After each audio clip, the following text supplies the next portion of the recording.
নিঃস্ব অবস্থায় কি দোয়া করতে পারেন একজন মানুষ, এই দোয়াটা শিখে নেন, ইনশাআল্লাহ আপনার জীবনের সমস্ত সংকট কেটে যাবে। আমি নিজেও ওই দোয়াটা বেশি বেশি করার চেষ্টা করি।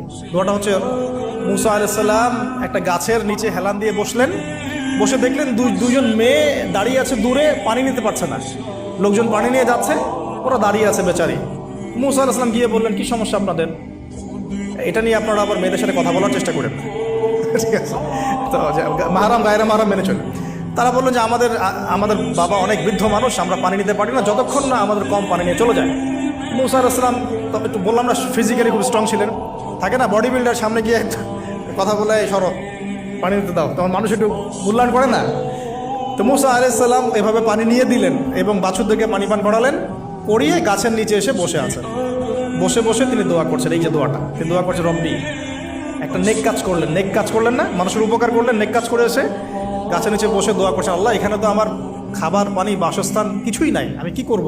রব্বি ইন্নি লিমা আনজালতা ইলাইয়া মিন খায়রিন ফাকির, রব্বি ইন্নি লিমা আনজালতা ইলাইয়া মিন খায়রিন ফাকির। আবার বলেন, রব্বি ইন্নি লিমা আনজালতা ইলাইয়া মিন খায়রিন ফাকির। অর্থ হচ্ছে, হে আল্লাহ, তুমি তোমার পক্ষ থেকে আমার উপরে যে নেয়ামতগুলো দিবে, আমি এর জন্য ফকির হয়ে বসে আছি। আল্লাহ অর্থ বুঝে পড়বেন ভাই, নামাজ রোজা হজ জাকাত যাই করেন আল্লাহর ওয়াস্তে অর্থ বুঝে পড়বেন।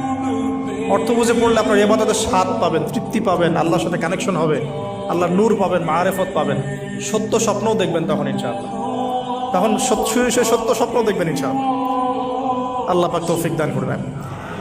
এবার আল্লাহ পাকের সাহায্য নেমে আসলো, ওই দুই মেয়ের মধ্যে একজন হেঁটে হেঁটে চলে আসে। এবার এই মেয়ের হাঁটা সম্পর্কেও কোরআন কথা বলেছে, সুবহানাল্লাহ।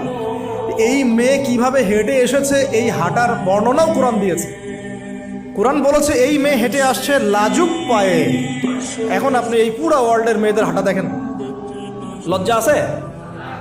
তাহলে মেয়েদের সাথে লজ্জার একটা গভীর সম্পর্ক আছে। এই মেয়ের প্রশংসা আল্লাহ পাক কোরআনে করলেন, লাজুক পায়ে, লাজুক ভঙ্গিতে, অবনত নয়নে সে হেঁটে আসলো। এখন আপনি কেলে যান, গোটিকে আপনাদের টুইন টাওয়ারে যান, দেখেন সবার হাঁটা চলা দেখেন। হায়া লজ্জার কোনো বালাই আছে এখানে? আমি গত লেকচারে বলেছিলাম যে আদম আলাইহিস সালাম এবং হাওয়া আলাইহিস সালাম, ইবলিস তাদের সাথে প্রথম যে আচরণ করেছে ওই ফল খাওয়ানোর পরে, সেটা কি?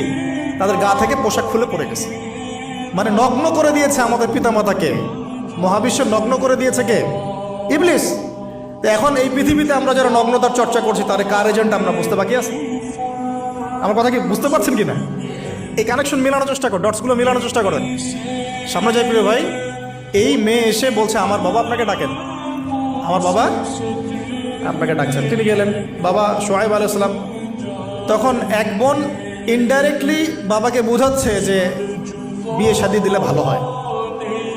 এক বোন বলছে যে আপনি তো তাকে পুরস্কৃত করতে চাচ্ছেন, তাহলে এরকম কবিউন আমিন একজন মানুষকে সবচেয়ে ভালোভাবে পুরস্কৃত করা যায় তার যথাযোগ্য প্রতিদান দেওয়ার মধ্য দিয়ে।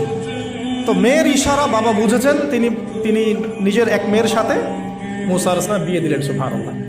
তবে শর্ত দিলেন, দেনমোহর কি? মোহর তো নাই। মোহর কি? এবার মোহর হচ্ছে 8 বছর তোমাকে আমার ফার্মে কাজ করতে হবে। এটা আগেকার একটা স্টাইল ছিল, সুন্নাহ। এটা এখন নাই, যদিও আগে এরকম ছিল যে দেনমোহর দেওয়ার জন্য এই একটা পদ্ধতি ছিল। যেমন ইয়াকুব আলাইহিস সালামের ক্ষেত্রেও এরকম 7 বছরের কথা আসছে, তিনি 7 বছর তার শ্বশুরের ফার্মে কাজ করেছেন। এটা নতুন ছিল না ওই সময়, এটা কমন ছিল। এবার 8 বছর পূর্ণ করা হলো, তিনি আরো 2 বছর 10 বছর পূর্ণ করলেন। এই 10 বছরে মুসা আলাইহিস সালাম নববী পরিবেশ পেলেন, অভিভাবক পেলেন, স্ত্রী পেলেন, প্রেমময়ী সন্তান ইত্যাদি সবকিছু।